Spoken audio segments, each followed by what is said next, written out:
The countdown reaches 0, 3, 2, 1.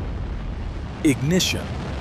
A deafening roar shakes the ground as thousands of tons of fuel explode beneath a giant rocket.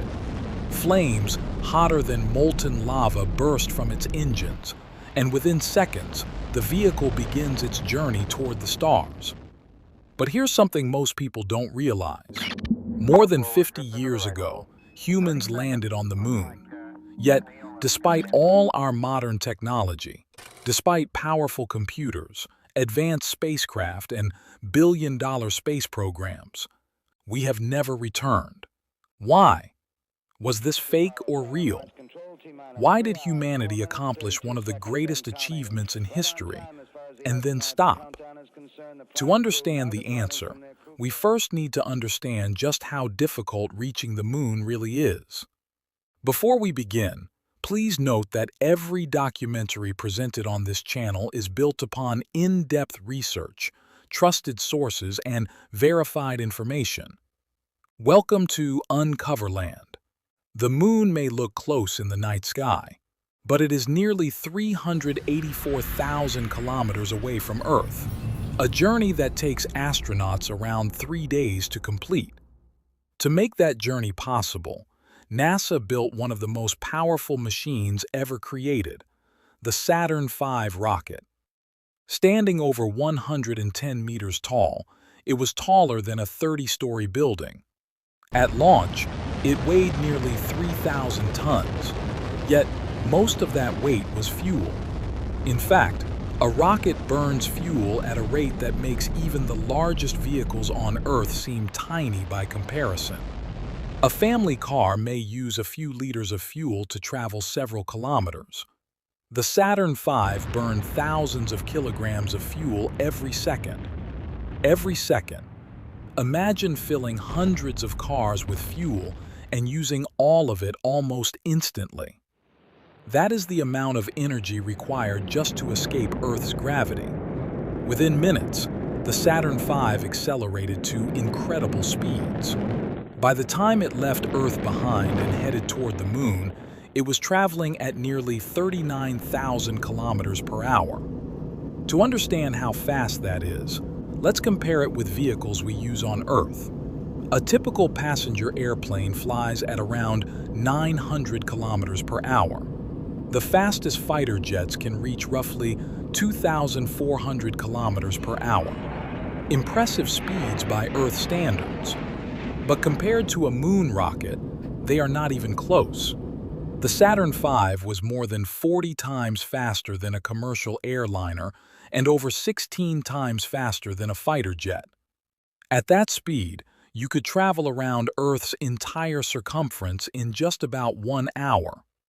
And yet, even moving that fast, astronauts still needed about 3 days to reach the moon. But did you know that even a powerful rocket takes around 7 months to reach Mars?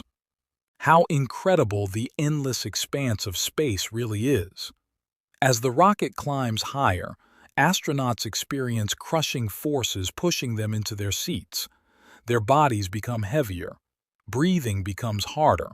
Communication is critical because even a small mistake could end the mission. After reaching space, another challenge begins.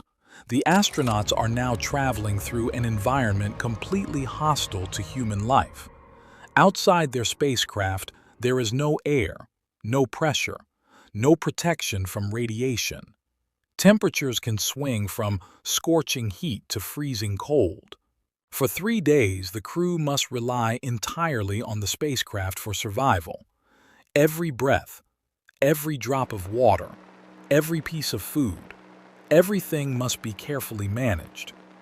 And yet, reaching the moon is only half the mission. The astronauts must also land safely, walk on the lunar surface, launch back into space, reconnect with the command module, and then survive the journey home. The slightest failure could leave them stranded nearly 400,000 kilometers from Earth. So, if humanity successfully achieved all of this in 1969, why didn't we keep going? The answer is surprisingly simple: money and the extreme conditions of the moon. The Apollo program cost the equivalent of hundreds of billions of dollars in today's money. Each moon mission required enormous resources, thousands of engineers, and years of preparation. Once the United States had achieved its goal of beating the Soviet Union in the space race, public interest began to decline. Politicians started focusing on other priorities, funding was reduced, and the moon missions came to an end. But cost wasn't the only reason.